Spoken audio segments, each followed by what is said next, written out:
We're live with Bitcoin Ben. How you doing, sir? Wonderful. How are you? I'm doing great. Good to be up bright and early, 10 a.m. on a Saturday, which is early for me on a weekend. Not really. Normally, I'd be up and on my way to the gym, I think. But so first, disclaimer. I'm not a registered investment advisor. Nothing we say here should be misconstrued as buy or sell advice. We're here to talk about projects from a technological level and just to give you our opinions. So you need to do your own research. And this show is for entertainment purposes only. Ben, my first question for you. Are you really a truck driver, or are you like an economist from some fancy university and you're also a really great method actor? I am a truck driver. I haven't always actually been a truck driver. I owned a remodeling company a while back, and I kind of, with the personality I have, I actually worked myself into the hospital with a bleeding ulcer, and okay. and basically realized that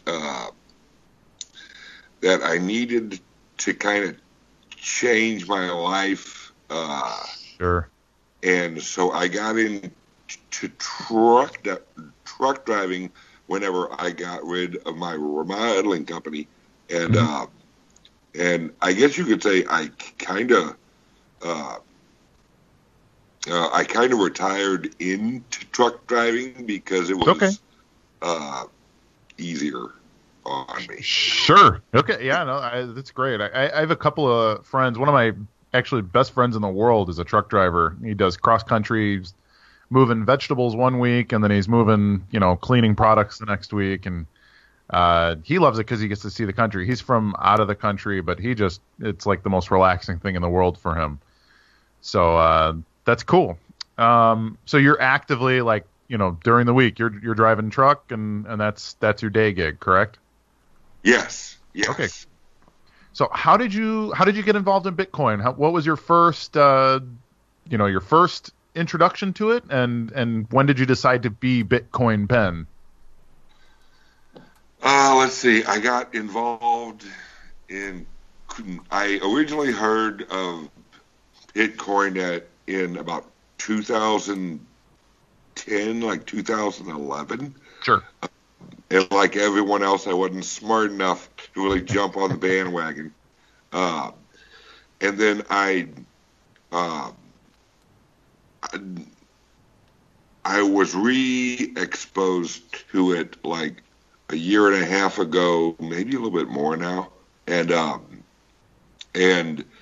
as a truck driver, you have time to like listen to podcasts educational material, and I over the last like 8 years, I've basically educated myself on anything that I was interested in, which includes history of currency, learning the economic systems, learning everything I could on everything that I was actually curious about. Sure. And so it's really easy to educate yourself nowadays because you have access to so much information online that it's and not trying to say that college isn't good, but you don't really need it anymore. Sure. No, I agree. I would be so bold as to say college is not probably good. So I think if you want to think like everyone else, go where everyone else goes to learn to think, in my opinion. So no, I would agree with you completely. I think college, unless you're specifically getting into like medical science or something like that, but you get all these people. I think the number is something like 80% of people get a degree and end up working outside of their field of study anyways. So I think that's a pretty good case to be made for college not being totally necessary.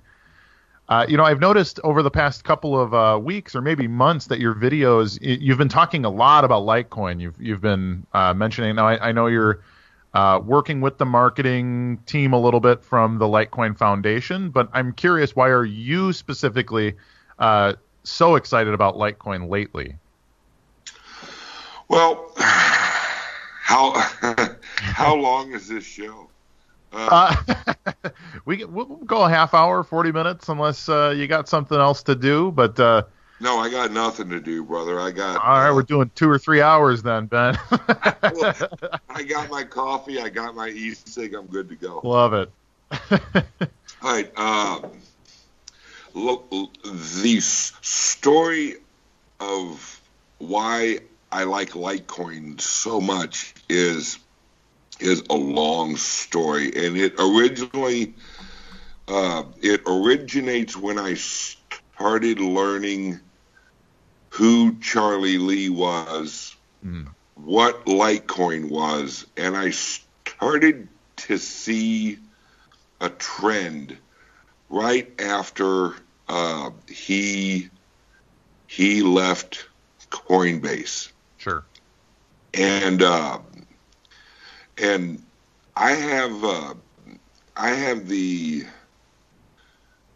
guess you could say I have the ability to recognize direction and evolution early in a lot of things.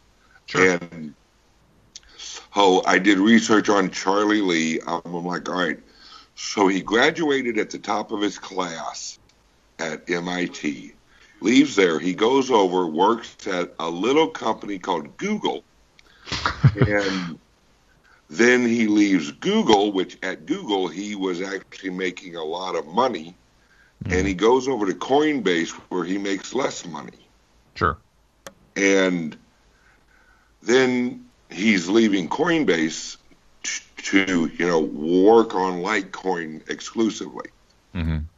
And through research of Litecoin, how it's made, how it's structured, the hash rate, all of hashing code, and because Bitcoin uses SHA-256, Litecoin uses another language called script.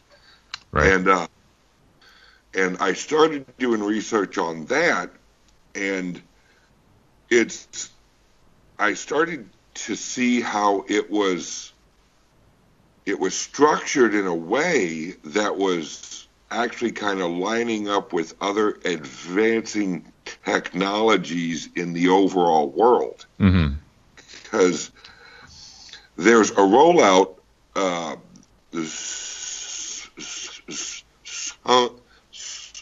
something called 5G technology. And if you look at how Litecoin is shaped, it lines up very good with 5G technology apps. And is 5G cellular technology? What is 5G? Yeah. All right. Okay. Well, so like how long's the show again? greater than LTE. So like 3G, 4G, 5G for cellular technology. Is that about? 5G is going to replace the need for having Wi-Fi in your house. Okay, gotcha. It's that quick. It's cool. It's basically a rollout of a global cellular networking system, and the amount of information that will be exchanged over the 5G network is going to be absolutely insane. And it's going to take about 1.5 to 2 years to really roll out over the whole globe. But as it does, it's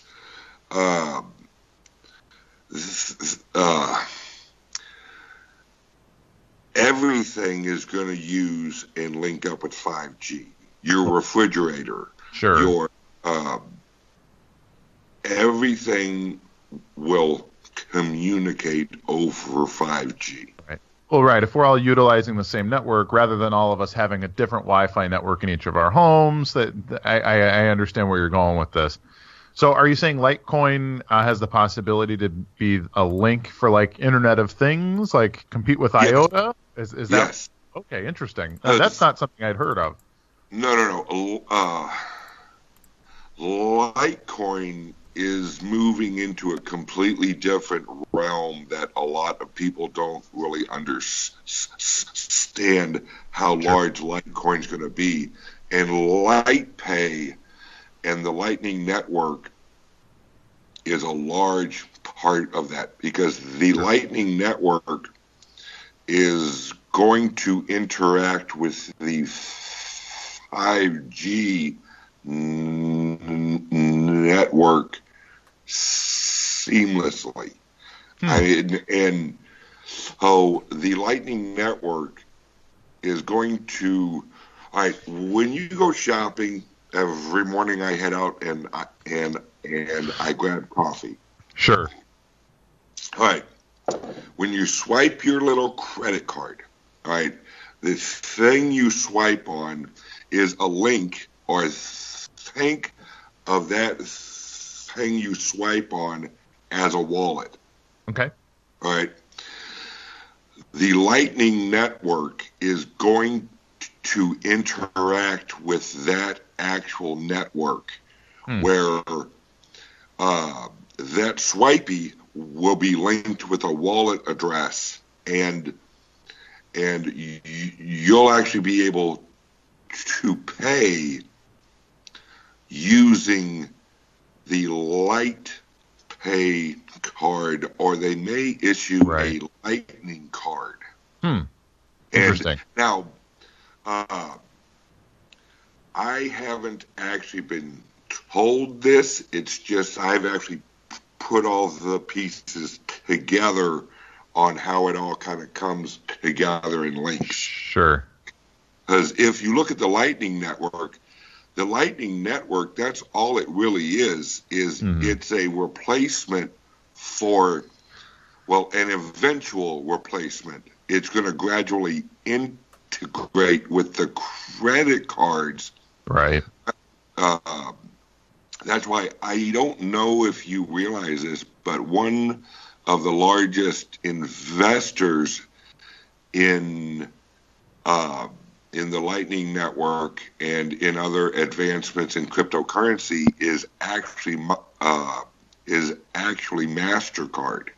Yeah, I have seen that. They have I forget what they call it, block payments or something like that. They have a company set up that essentially invests in cryptocurrency research, I believe. Oh, they're invested, all right. Yeah. So, okay, so that's all interesting. I think I understand what you're saying. Like with Lightning is supposed to be a protocol that sits on top of Bitcoin. It allows the swap, or the atomic swap is the word they like to use, between Litecoin, Bitcoin, and any other Lightning integrated coin that is based on the Bitcoin basic code, correct? Yes. And then that, then you can integrate that into other payment systems, and then you have a worldwide payment system using any cryptocurrency. Absolutely. And so I explain the Lightning Network like this. All right. When you swipe your little credit card, the network recognizes if you're using Visa or MasterCard or Discover. Sure. It recognizes that. That's what the Lightning Network is going to do with cryptocurrencies. Okay. When you swipe your Litecoin card, it will recognize it as Litecoin. Okay. Interesting. So then what are your thoughts? My next question, and this is one that people always talk about, is if Litecoin is a great payment coin, or if Dash is a great payment coin, then do we need Bitcoin, and why do we need Bitcoin if all these different coins are just complementary? Do we need all of these different coins, or will it make sense eventually to just have one, or does it matter? What's your thought on that? I think we need all of them that everyone wants. You know, Sure. it's that's what's so great about cryptocurrencies is you choose your currency. Right. You know, I choose Litecoin, and I like Litecoin because of the lower fees and how absolutely amazingly quick it is. Sure. And I think that eventually, and when I say eventually, I'm not talking 20 years down the road. I'm talking maybe a year and a half or 2 years. Right. I think the most used cryptocurrency on the planet will be Litecoin, and then Bitcoin will be used over the Lightning Network between larger players. Sure. In all over the globe. So Interesting.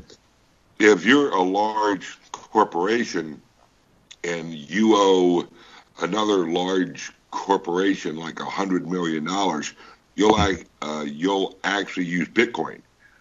Right. And if you want a cup of coffee, you'll swipe your Litecoin card, and Sure. you'll like it.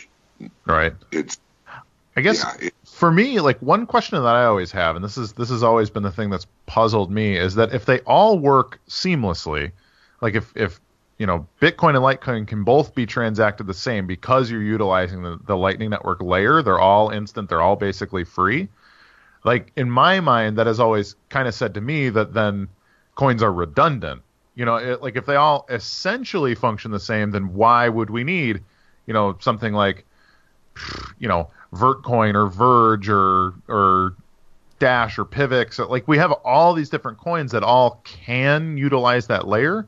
So why wouldn't it make sense for there just to kind of be one coin that kind of gets ahead of them all and then ends up being the thing that matters? Like I understand what you're saying, that they can work together, and I know they're not necessarily, like they're not all trying to kill each other, obviously, but yeah. if they all can work seamlessly because they all can be integrated to Lightning and they all can be integrated into a Visa card, then why would there need to be more than one, in your opinion? Why do you think it would go that direction? Well, I don't think that there needs to only be one, because I think the cryptocurrency, the cryptocurrency world as a whole is very libertarian leaning. Sure. And whether or not we want or need another coin is irrelevant. It's really what you choose, and we want that Sure. freedom of choice. Yeah. More than we need it. Sure. Okay. I think it's a really good answer. I've said that too. Like that's on the flip side. I always say, like, you know, a market that's under control will be forced to use, you know, one thing, whatever the deciders decide for us, right? Mm-hmm. But you know, if we're free, then absolutely. I always make the case. You know, before the Great Depression, we had hundreds of tire companies in this country, but then when the regulations came in and the government decided, well, this is how a tire should work, the only company that could do that was Firestone.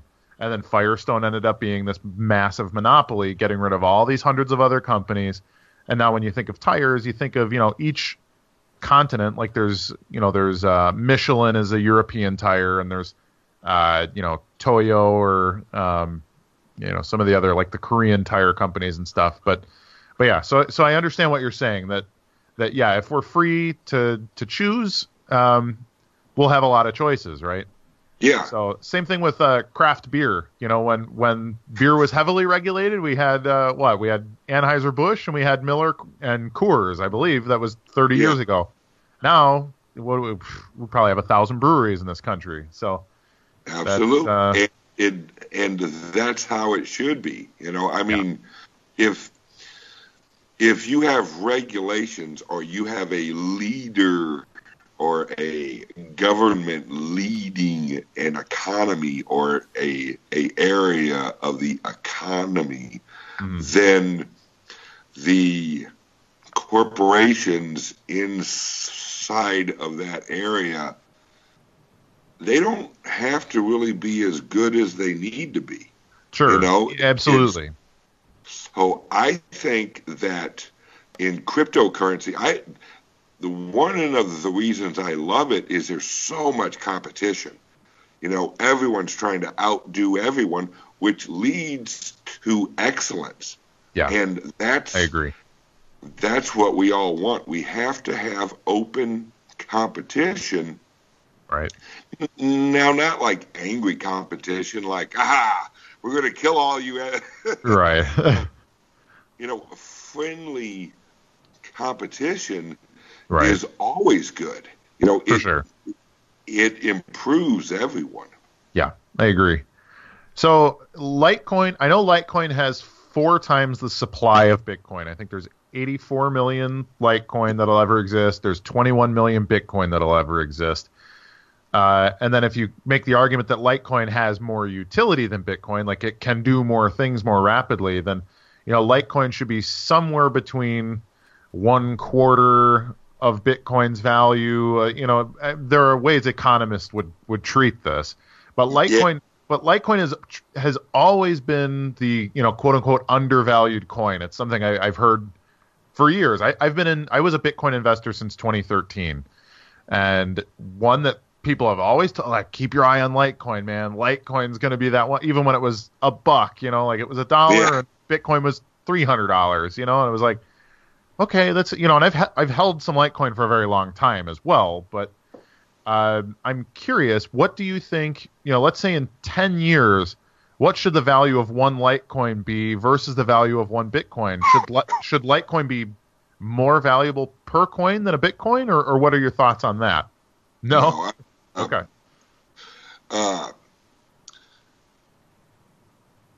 Litecoin is what they're doing now with Litecoin. And actually this will apply with a lot of the cryptocurrency in general. Up until now, a lot of the prices we've had in cryptocurrency has actually been based on hype and news. Sure, absolutely. Litecoin's got segregated witness. It's so much valuable now. And when in reality, the use case of Litecoin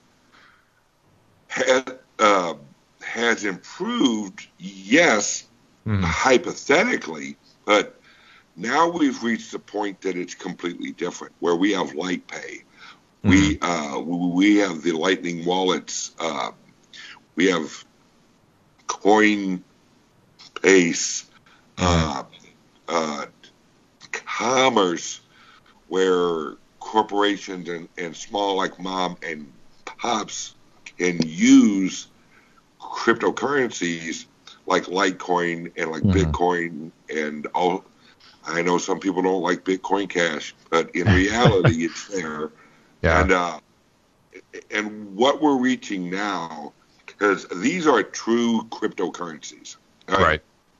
And what actually gives a currency value is the community that uses it and the availability of the currency to the general population. Sure. So we're reaching a point now where Litecoin, because out of all of those, Litecoin is the cheapest to transact in.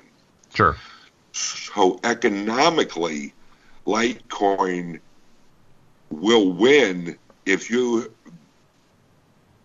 it's cheaper. People look at money and they go, which is cheaper? That's why Walmart's huge. Right, for sure.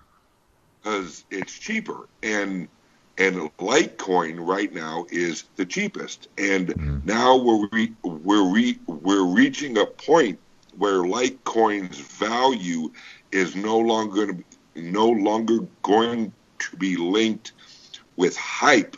It's going to actually be linked with usage.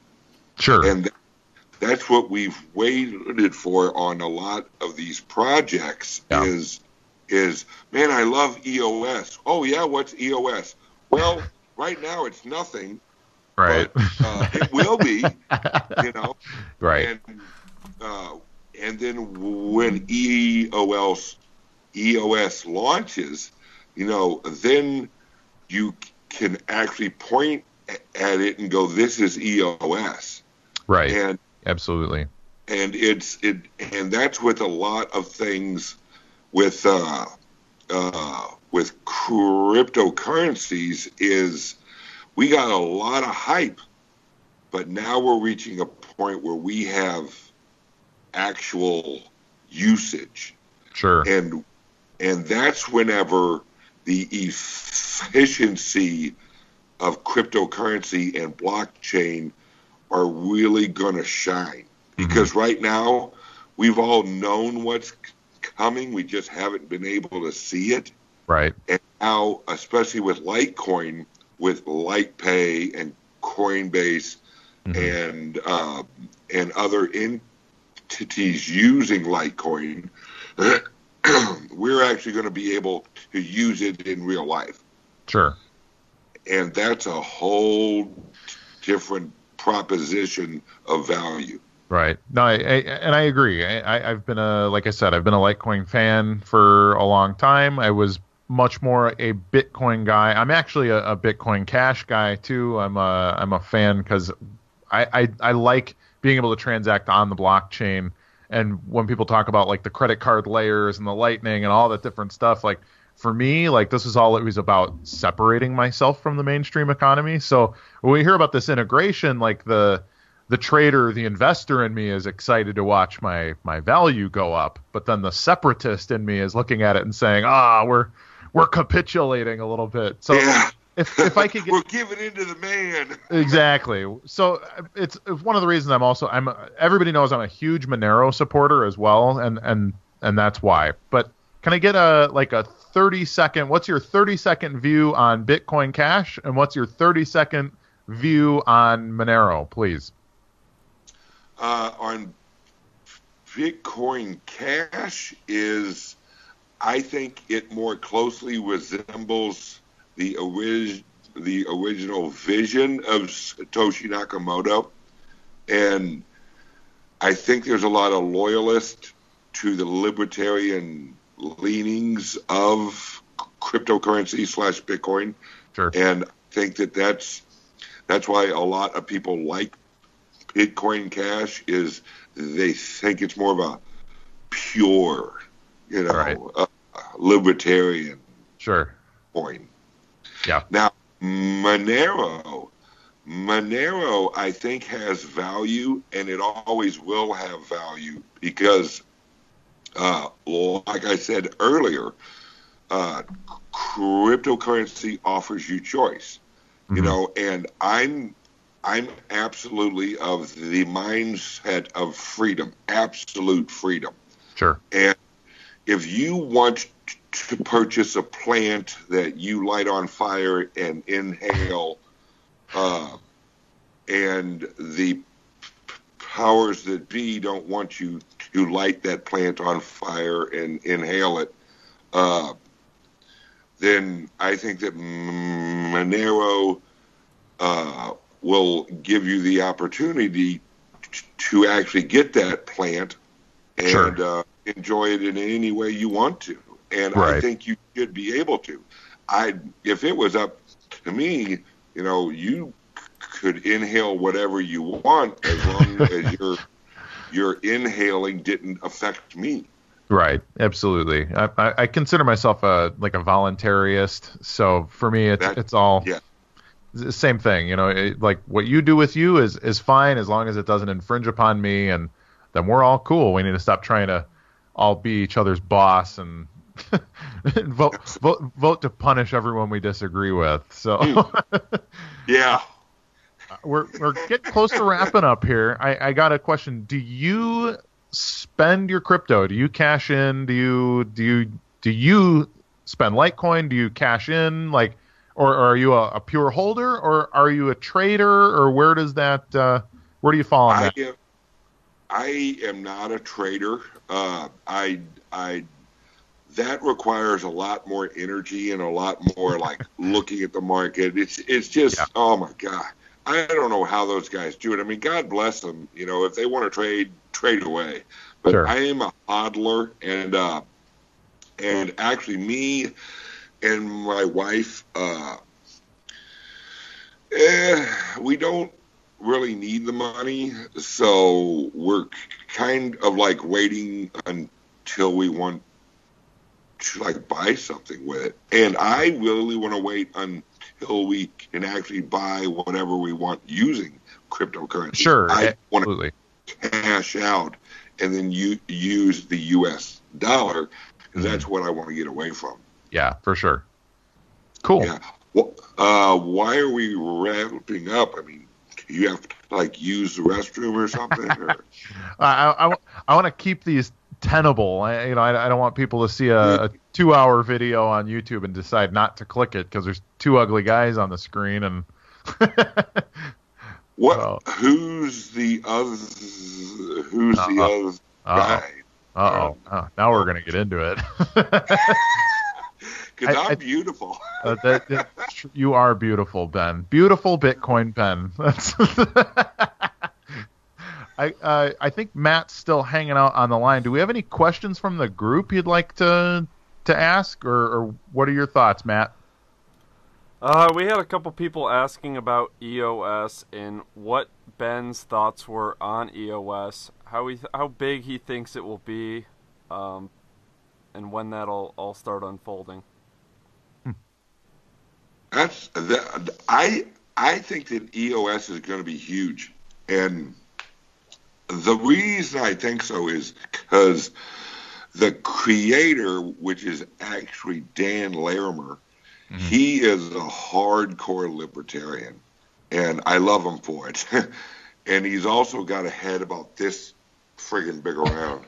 But how he has structured EOS, and even the ICO was structured in a way where the rich couldn't actually get in and overwhelm the average person in the ICO. And I love that. You know, it's like, haha, you may be rich, but sorry, here's your little bit of EOS. And the structure of EOS is absolutely phenomenal. How he's structured the token to have so many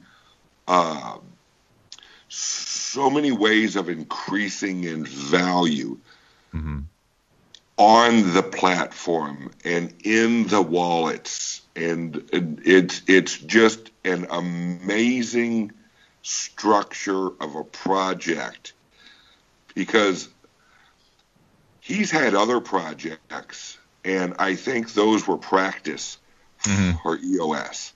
Yeah, I agree. You know, this is his project he's always dreamed of, and I think he's absolutely. I think that Ethereum. I don't think Ethereum's going to go away, but I think that EOS is going to basically take half of its lunch and eat it and smile. I actually agree with you. I think Ethereum is one of the best ideas that's ever happened, but it's also got that kind of first mover advantage and disadvantage in that everything that could go wrong that nobody knew was possible has had to go wrong on Ethereum. And I think people that long-term like need smart contracts to work like for critical applications in their business will look at Ethereum and say, well, crypto kitties and the DAO hack and the all the different stuff that's kind of gone wrong with Ethereum over the years. And again, not criticize, like Vitalik is brilliant, Ethereum is brilliant, but it's like the Model T, right? I don't want to drive a Model T. I'd rather drive a 15-year-old Honda Civic than a Model T, frankly. So EOS has that opportunity to have learned all these different things and benefit from seeing what can go wrong and then building a better product. So yeah, I think you're spot on there, Ben. Yeah, I think that Ethereum is the very first car ever built, and everyone's amazed at it. And I think that EOS is a 1941 Cadillac. All right. And the reason I say it like that is a 1941 Cadillac, because you look at Ethereum and you're like, man, look at the roots, But then you look at the Cadillac EOS and you go, that's beautiful, but yet we're still going to improve on EOS. Sure, absolutely. And maybe it will be ADA. But what actually makes it great is that these aren't cards. These are programs. These are softwares. Right. They're advancements. They can improve where you can take, or if they can make Ethereum as good or even maybe a little better than EOS. Right, for sure. We don't know. Right. But and that's what I love. There's competition that everyone needs to get better, and we will. For sure. I think that's a great point. Matt, do we have any other? Yeah, we got some more questions. Do you think we need large companies like Amazon, Facebook, and Starbucks to start accepting cryptocurrency in order to succeed? I don't think we need them. I think that it will sure help with how quickly they're adopted. I don't think we need them per se, because I think like LightPay, Lightning Network, and a lot of these API, links will actually be built where you'll actually be able to use your Litecoin at Amazon without Amazon realizing you're using Litecoin. Right. Sure.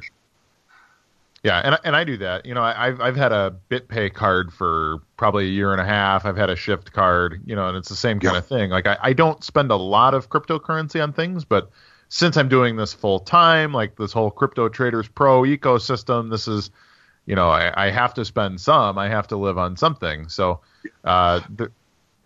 I also wanted to bring up another advantage of cryptocurrency. I have a lot of people ask, I'm never going to spend my Litecoin. Why would I when it's going to increase in value? Right. And I grasp that mentality, but you also have to look at the other side of that, as in, think about what that's going to do with the quality of the products and the quality of the service as we evolve. Is, as a company or as a service provider, you're going to have to put out your best product and your best actual game in order to, loosen the hands of the cryptocurrency people, right. And that right there is going to add so much upward pressure in quality that this is all leading towards an advancement of the whole global economic, commercial and economic system towards absolute excellence. Sure. Where everyone's working as hard as they can to be the very best at everything they do. Yeah. And that is what cryptocurrency adoption will push. Yeah, absolutely. Well, and I always say, if it's not used as a means of exchange by anybody, then it doesn't actually have any value, right?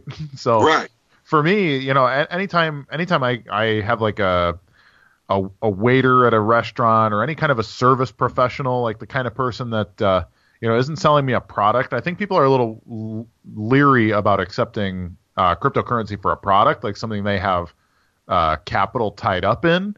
But for a service, I think people are much more willing to accept cryptocurrency if they're what would you call it, like an exercise coach or somebody that's providing you just a service.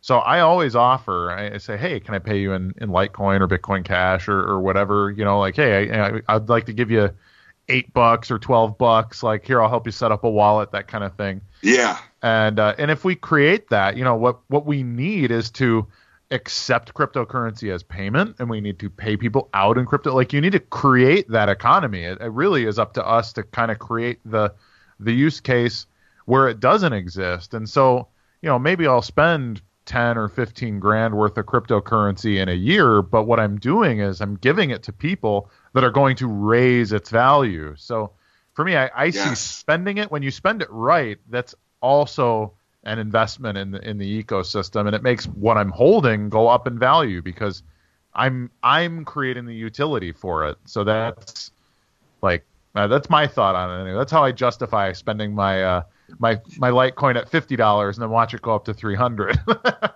So we are the early innovators. We're not even the early adopters yet. We haven't even hit that place yet. We are now.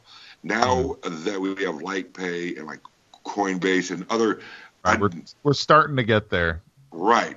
It's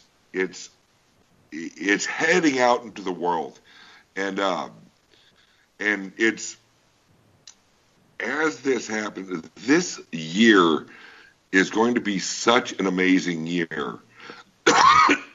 Excuse me. I've explained it as this is going to be the slowest quick year you've ever had, where every week crawls by, but at the end of the year, you're going to look back and go, it was a blur, Sure.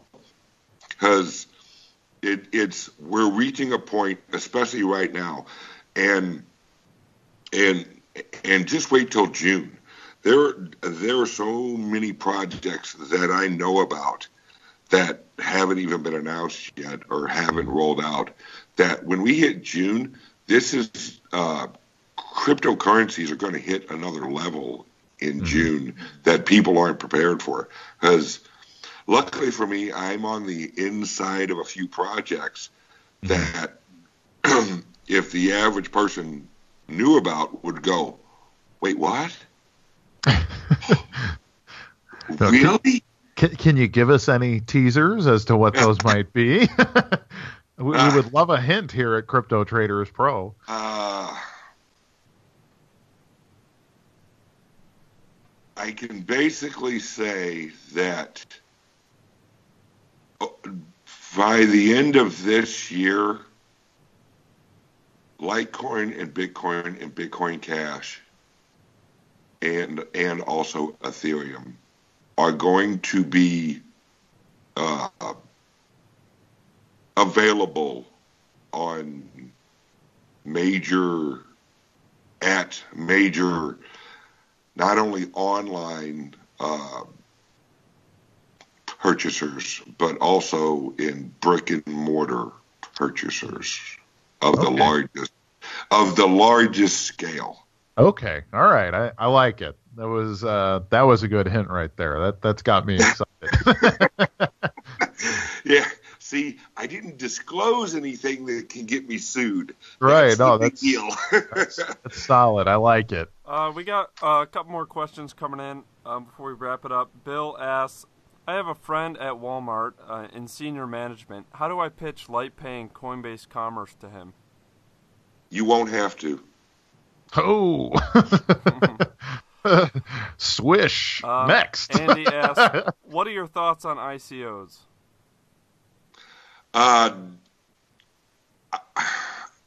It's a love-hate relationship. Yeah. And I've actually partnered up with a few, or one company in specific that we are creating, and this will be announced within the next week or two.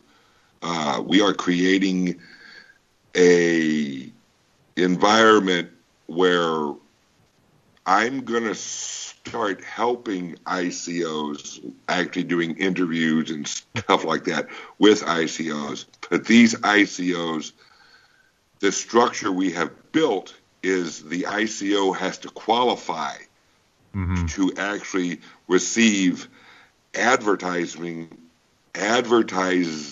routes through us. And the qualifications for the ICOs are steep. You know, they have to have their own money in it. Everybody involved in the ICO has to be verified. The leadership of the ICOs, who do we sue people, are going, we're creating a platform that they have to basically prove who they are. It's kind of like know your client with ICO. Sure. And that way we know that all of the ICOs we're trying to help, because we want to help the good ICOs, but we want to slap the crap out of them. Yeah. For sure. So I will be bringing on ICOs in the near future, but you can rest assured that these ICOs have basically jumped through so many hoops in order to qualify for me to even mention them. Right. That because I was involved in a project that will remain nameless a while back, and I got burned. And when I get burned, I don't hop online and like complain and like bitch and like try and kill everyone involved over social media. What I do is I squint my eyes and I go, I'll see you in 6 months. Because that experience with that project made me so mad that I said, all right, now I'm going to build a system or help people build a system where that won't happen to anybody again. Right.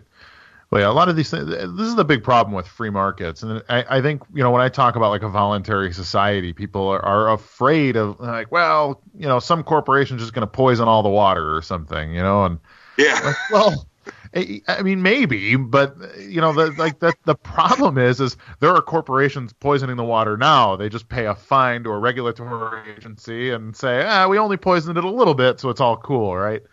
Yeah, and, we only killed 1,000 people. Come on, cut us some slack. This was one town. You don't even know the name of that town, so you don't live there, right?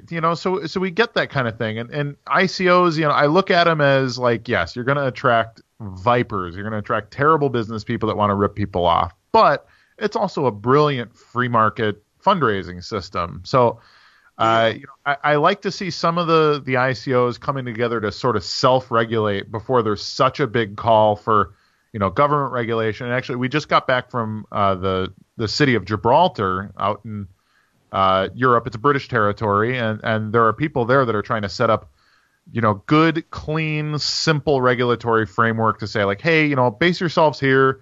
We're crypto people. You're crypto people. Let's make this work and not have these exit scams and that kind of thing. Because we don't want anybody calling anybody frauds and all that. Because that's the thing. Like a great idea can attract good people, and if that great idea was put together by somebody that's just trying to rip everyone off, then we got all kinds of problems there. Yep. Plus, if if we, the early innovators, if we regulate ourselves, that holds off the government longer, as long as possible. And that's why I've actually partnered up with who I've partnered up with, because, you know, they're reputable. They already have a great reputation in advertising, and it's I want to regulate ourselves so that we need to be regulated. We have to prove that we're responsible enough to be free, and I think that's the big part of it. We're coming up to 50 minutes here, and I'm going to ask one final question because I think this is a really good one. We see Robinhood just come out with commission-free trading, and this is going to offer Coinbase some legit competition. So I think Coinbase is going to have to start coming out with new projects to add so people could trade them. What is one coin that you think, or one project you think that Coinbase would add in the near future? Ooh, that's a great question. I think that Coinbase, well, as for Robinhood, I think Robinhood's going to grow very quickly. Because right now they're available in I think like 4 or 5 states or something like that. And but Coinbase, what they need to, their number one focus right now should be repairing their horrible customer service, because they have such a bad reputation with that's because right now Coinbase is really the most popular because it is the most convenient. It's just like the prettiest girl in a room of ugly girls. You know, it's you're like, well, I'll take this one home because she's the best and she's got most of her teeth, you know.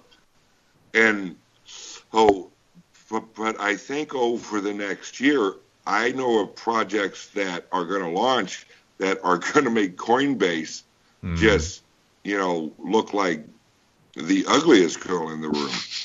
And Coinbase needs to really get themselves in order. And I think one way they could do that would be improve their customer service. And also, I think they need to be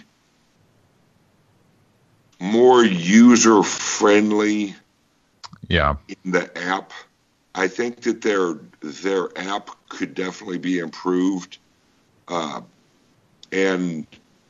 But yet at the same time, they got to balance security and all that, and I understand that. It's an evolving economy. Like right now, we're at like the AOL, the cryptocurrency, where we're all receiving that free CD every 3 days. You know, you're like, holy crap, I got your CD. Thank you. I appreciate it, AOL. Now leave me the hell alone. But this is going to move so much quicker than the advancement of the internet, because this is all software. So this is going to advance so much quicker, and Coinbase better get their shit together, because there's a lot of entities coming online that are hungry, and they see that Coinbase has a big old lunchbox. Yeah, absolutely. I agree completely. Before we wrap up, Ben, what is or where would you like people to find you? Do you prefer subscribers on Facebook or YouTube, or where's the best place to find your content? I actually go live every morning on my Facebook, which is Benjamin Semchi. I'm the only one out there with that name, trust me. And really, if you're looking for like trading advice, or you're looking for like how to trade, that's not me. There's other people. I'm more of a large view, overview, kind of futurist, looking to the evolution of the whole overall space. Right. And I'm going to be bringing on, like I said, like ICOs, and not just ICOs, like projects that aren't ICOs, like apps and and entities that will be trustworthy. And if you're interested in watching a guy who's not very good at talk, then that's me. And I love cryptocurrencies, and I love my wife's ass.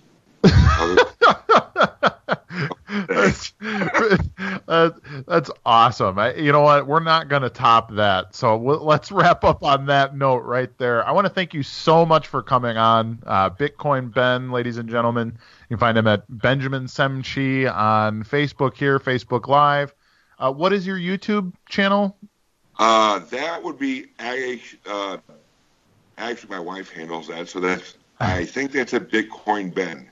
Okay, I know that if you search it on YouTube, Bitcoin Ben, you pop right up. So yeah. So, anyways, this has been the second edition of CoinCast with Kurt on Crypto Traders Pro. Really great to have you. CryptoTradersPro.com. This is the second best show you've ever had. It is, at least. So, if anybody does want trading advice, CryptoTradersPro.com. You can check out Ben for the overview futurist stuff. If you want to learn to trade for profit, you can find us at CryptoTradersPro.com. And really great to have you. I loved being here. Thank you so much. Thank you.